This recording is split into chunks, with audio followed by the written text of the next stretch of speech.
I do think it's important that we as a government take this seriously. There are some people who are telling you the whole world's on fire and everybody's going to die. Well, that's not true, and that's not helpful. There are people who will tell you this is no big deal, and that's not helpful. The reality is we want to be responsible. We want to be proactive. We need people and communities to be taking greater actions than they're taking today, from social distancing to try to avoiding large events. That is the way that we're going to blunt the impact of this infectious disease.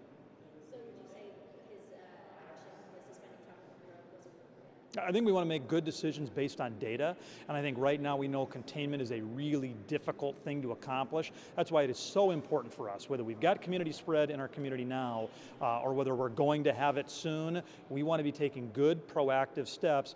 Just a little bit of social isolation does make a difference.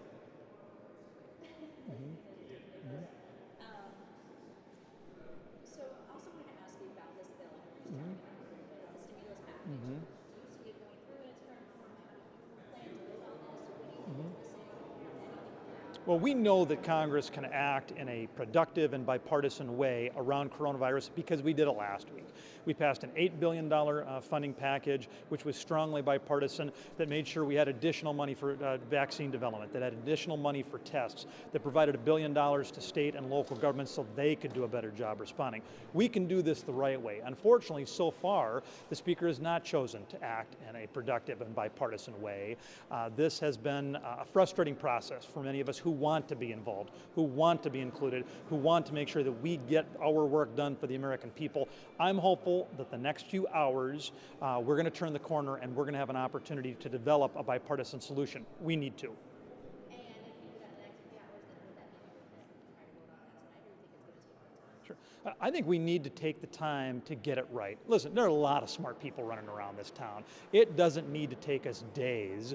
We can respond, let's sit down at the table, let's figure out the right way to continue the response that we've got. Listen, if we got to vote tomorrow morning, let's vote tomorrow morning. If we've got to vote tonight at midnight, let's vote at midnight. But we should not be forcing members to vote on something that they don't agree with and that hasn't really seen the light of day. This is an important thing. Let's get it right. Sure. Well, I'm back in South Dakota every weekend. I mean, that's where my wife is, that's where my kids are, that's where I live. And we're going to make good decisions about what activities we go forward with and which we postpone on the basis of CDC recommendations and good practices.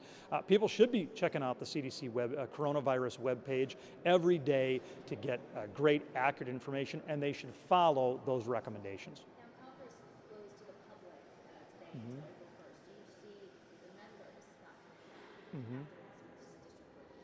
Well, if there's work to be done here, if there are votes to be had in Congress, I'm going to be here. I mean, the reality is, we want our healthcare workers to make sure they're going to their critically important places of work so that we as a country can respond to this threat. In Congress, we should have the same mindset. If the Speaker wants some flexibility to push votes back or push them up, I mean, we understand we need to have the information on the ground, drive good decision-making process. But listen, I'm not scared to come to work and respond to this threat. We need Congress engaged.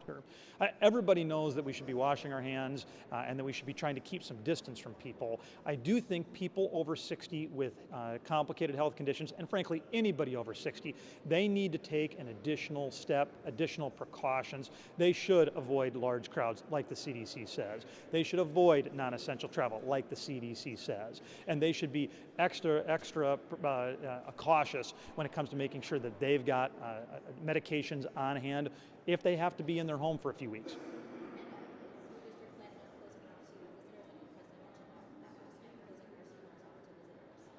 A lot of nursing homes have been proactive in making sure that people who don't have essential business at a nursing home don't gain access. That is one thing that we can do to try to stop the spread of this virus and to protect older people, people over 60 who we know from a data perspective